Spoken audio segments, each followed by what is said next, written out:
In the early 1930s, Germany stood transformed. A nation once humiliated, disarmed, and economically shattered now marched in perfect formation beneath towering banners. Its factories roaring back to life, its people united behind a single voice. Only a decade earlier, this same country had been on its knees, defeated in war, stripped of territory, burdened with crushing reparations, and drowning in despair. Out of that despair emerged a man with no wealth, no powerful family name, and no formal authority. Yet he possessed something far more dangerous: the ability to make millions believe. Adolf Hitler did not conquer Germany with tanks or armies at first.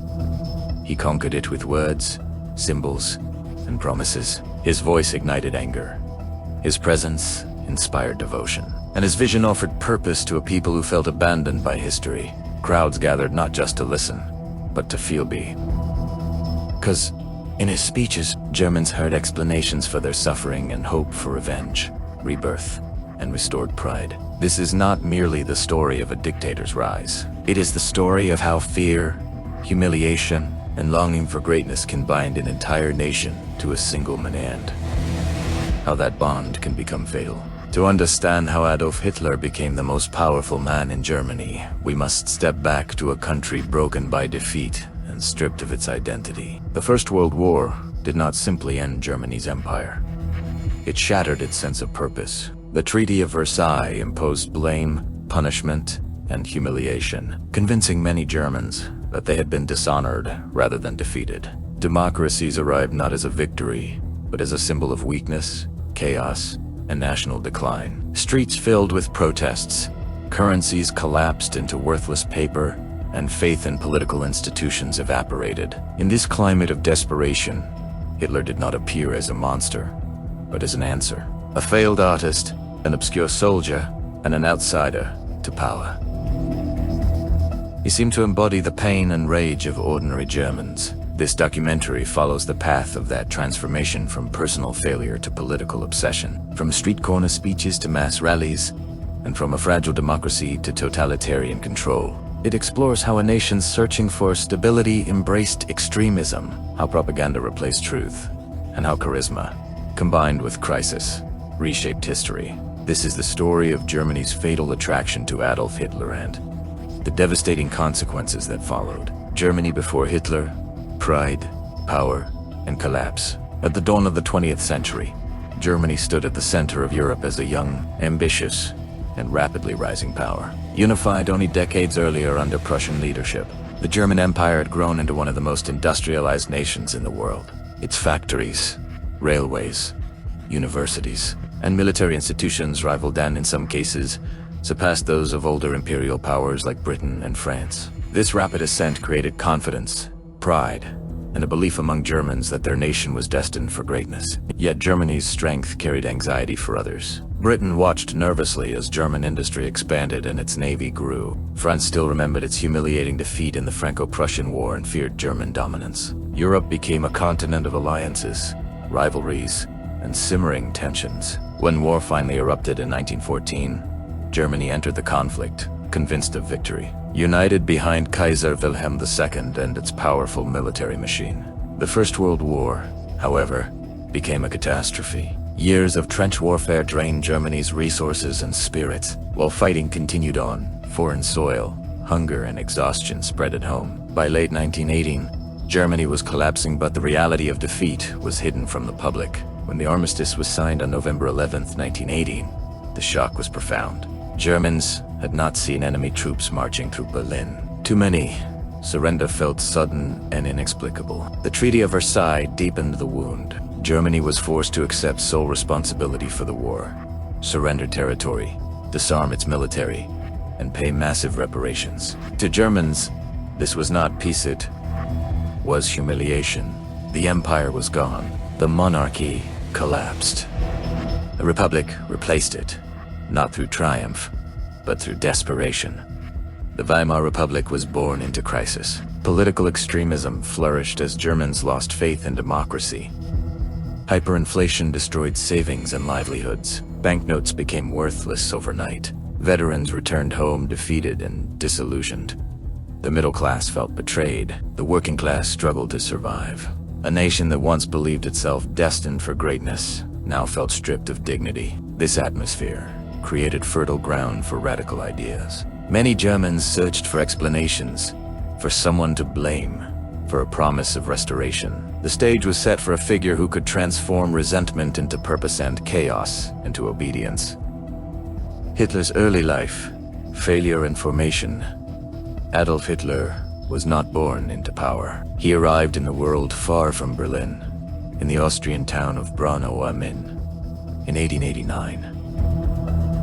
His father, a minor customs official, was authoritarian and often violent. His mother, deeply loving, became the emotional center of Hitler's life. These early dynamics shaped a boy who felt both resentment and dependency. Hitler struggled in school. He was intelligent but undisciplined, uninterested in authority, and unwilling to conform. What he lacked in structure, he compensated for with obsession. He read endlessly, forming his own worldview without guidance or balance. This self-education would later allow him to assemble fragments of ideas into a dangerous ideology. His dream was art. In 1907, Hitler moved to Vienna, hoping to enroll in the Academy of Fine Arts. He was rejected not once, but twice. The rejection devastated him.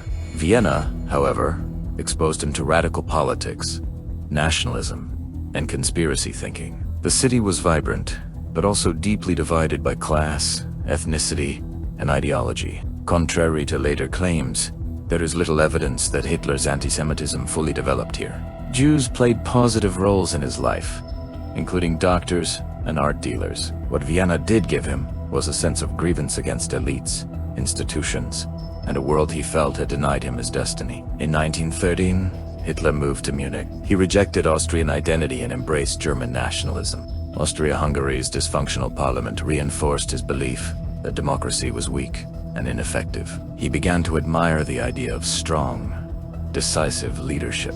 When war broke out in 1914, Hitler found purpose at last. World War, identity through war. The First World War transformed Adolf Hitler. As a soldier in the German army, he finally belonged to something larger than himself.